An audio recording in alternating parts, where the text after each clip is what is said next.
আসসালামু আলাইকুম সবাইকে। টেলস বাই তাসনিম রিয়া থেকে আমি তাসনিম। এই ভিডিওটা আমার কাছে খুব স্পেশাল, কারণ এটি আমার ফার্স্ট ব্লগ। আপনারা কখনো ভেবেছেন কি, যদি একদিন মোবাইল ছাড়া, শহরের কোলাহল ছাড়া, আধুনিক প্রযুক্তি ছাড়া নিজের মতো করে একটি দিন কাটানো যেত? আজ আমি আপনাদের নিয়ে যাচ্ছি সেই বিস্তীর্ণ চরভূমিতে, যেখানে শুধু প্রকৃতি আর শান্তি। সেখানে কিভাবে গেলাম, কি কি সুন্দর মুহূর্তের সাক্ষী হলাম, সব থাকছে এই ভিডিওতে। চলেন তবে দেরি না করে শুরু করা যাক। বাসা থেকে বের হয়ে অটোতে বসলাম। আমার হাজবেন্ড ও আমার ভাই গিয়ে দুটো অটো নিয়ে এসেছে।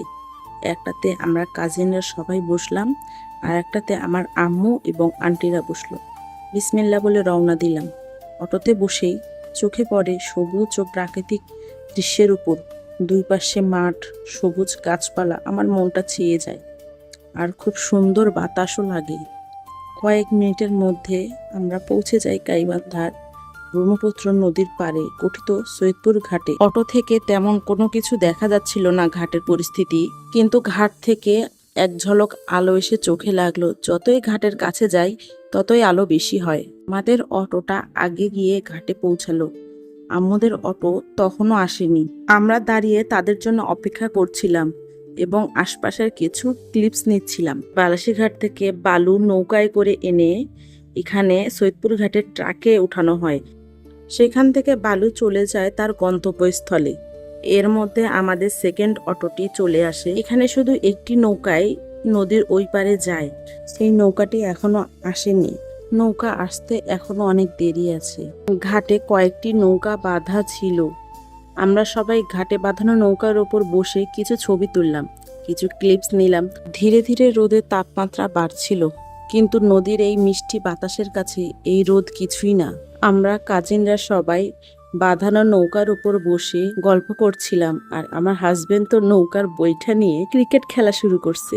অপেক্ষার প্রহর শেষ হয় না, কিন্তু এই অপেক্ষাটাই মনে হচ্ছিল কত মিষ্টি, কত মধুর। দেখুন তো পানির স্রোতটা দেখতে কেমন লাগছে, কি সুন্দর না?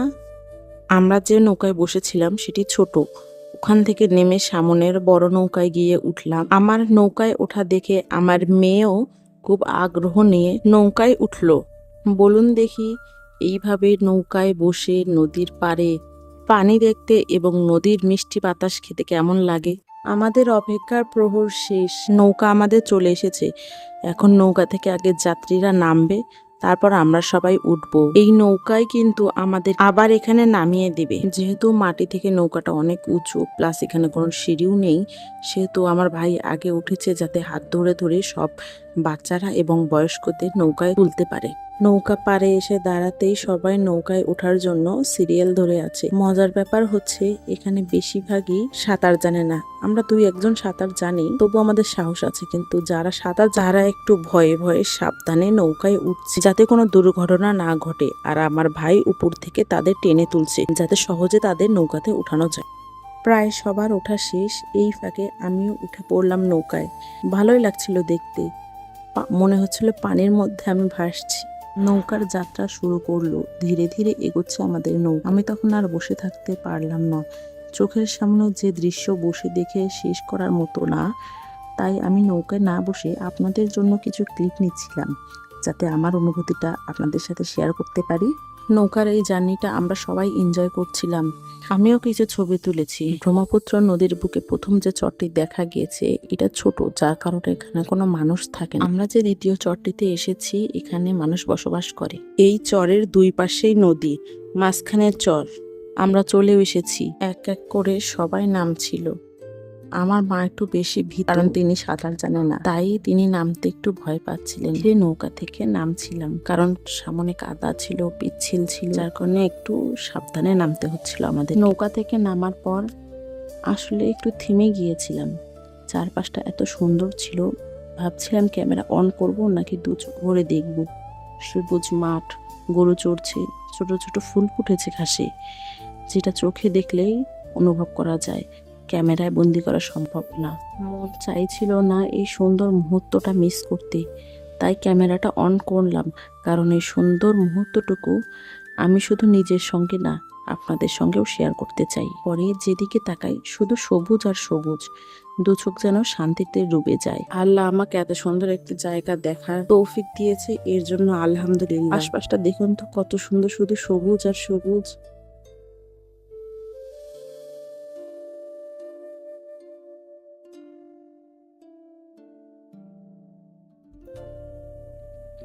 এই চরের মাটিতে ভুট্টা, গম, মরিচ, বাদাম এসব আবাদ করা হয়। আর চরের মানুষ সেই আবাদ দিয়েই তাদের জীবনযাপন। চরের মানুষ হাঁস, মুরগি, গরু, ছাগল, খাসি, ভেড়া এসব পালে। আর তাদের গরু পালা দেখলে বলবেন কি, এক একজন আর না হলেও 5টা থেকে 10টা, 15টা, 25টা পর্যন্ত গরু আছে। এখানে আমরা এক আত্মীয়ের বাসায় ঘুরতে গিয়েছিলাম। দেখুন আমার মেয়ে কিভাবে তাদের খেলা মনোযোগ দিয়ে দেখছে। সে কিন্তু ফার্স্ট টাইম এই খেলা দেখছে। আপনারা কি ছোটবেলায় এই খেলায় খেলেছিলেন? আপনারা কে কে এই খেলার নাম জানেন কমেন্টে অবশ্যই জানাবেন। আমরা কাজিনরা সবাই লাউ গাছের জানলার নিচে বসেছিলাম, কিন্তু সামনের নদীতে দেখা যাচ্ছিল বৃষ্টি হচ্ছে। আশ্চর্যজনকভাবে আমাদের গায়ে একটা ফোঁটাও পড়েনি। আমরা আর বসে থাকতে পারলাম না, ছুটে গেলাম বৃষ্টিতে ভিজতে। মাঠে গিয়ে দেখি বৃষ্টি আমাদের দিকেই চলে আসছে। আমার ভাই বলল আমার কিছু ভিডিও করে দাও, তাই আমি ওর কিছু শর্টস নিচ্ছিলাম। এর মধ্যে দেখি যে ওরা আমাদেরকে রেখে নদীতে গোসল করতে যাচ্ছে, তাই আমরাও ওদের পিছু নিলাম যে একসঙ্গে নদীতে গোসল করব। বৃষ্টিও কিন্তু খুব সুন্দর ঝিরিঝিরি পড়ছিল। আমরা কাজিনরা সবাই দৌড়ে নদীর পাড়ে গেলাম। নদীর পাড়ে গিয়ে একটি চমৎকার দৃশ্যের সাক্ষী হলাম। নদীর এপার থেকে ওপারে ময়মনসিংহের গারো পাহাড় দেখা যাচ্ছে। খুব সুন্দর লাগছিল দৃশ্যটা। আবহাওয়া ছিল খুব সুন্দর, ঝিরিঝিরি বৃষ্টি, নদীর হালকা বাতাস, খুব ভালোই লাগছিল। নদীর স্রোত বেশি থাকায় আমার মেয়েকে আনিনি। যারা সাঁতার জানে তারাই শুধু এসেছে, যারা সাঁতার জানে না তারা কিন্তু আসেনি।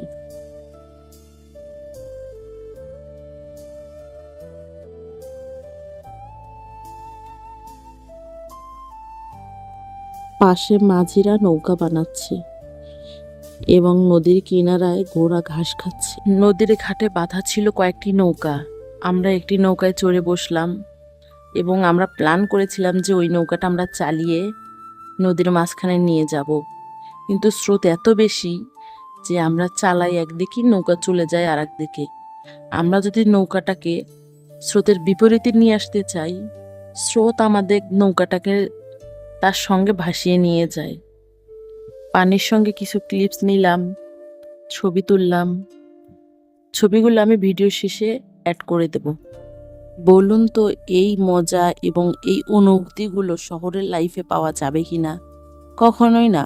শহরের লাইফ হচ্ছে ব্যস্ত, মেশিনের মতো। শহর থেকে গ্রাম কত আলাদা।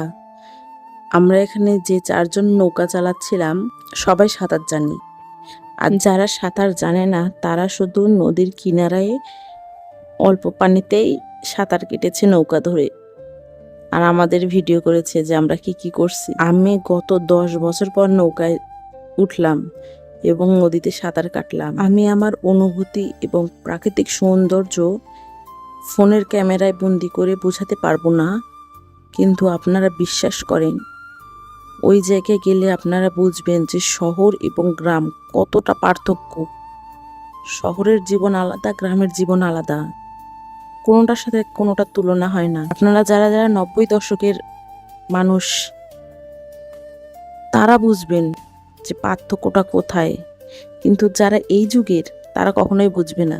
দেখুন আমরা 4জন কি সুন্দর নৌকা চালাচ্ছি, মনে হচ্ছে কত অভিজ্ঞতা আমাদের, কিন্তু আসলে এটাই আমাদের প্রথম। আপনারা কত বছর পর পানিতে নেমেছেন, সাঁতার কেটেছেন?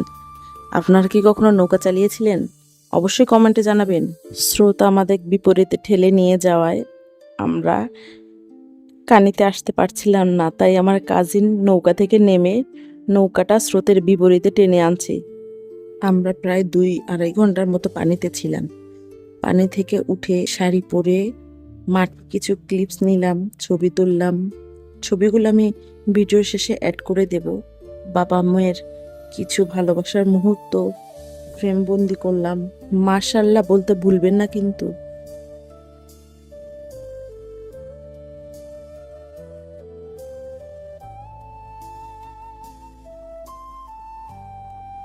এরপর বিকেলের দিকে সবাই গেলাম নদীর পাড়ে ঠান্ডা বাতাস মিষ্টি বাতাস কার না ভালো লাগে।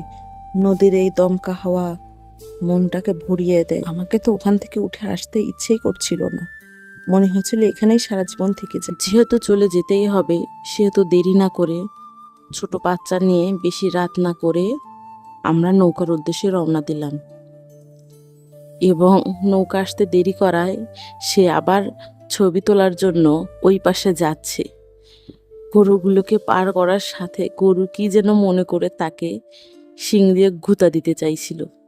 তার সে দৌড় দেখে আমার খুব হাসি পাচ্ছে। তারপরও আমরা কিছু ছবি তুলি, ছবিগুলো লাস্টে অ্যাড করে দিচ্ছি। মাশাআল্লাহ বলতে ভুলবেন না।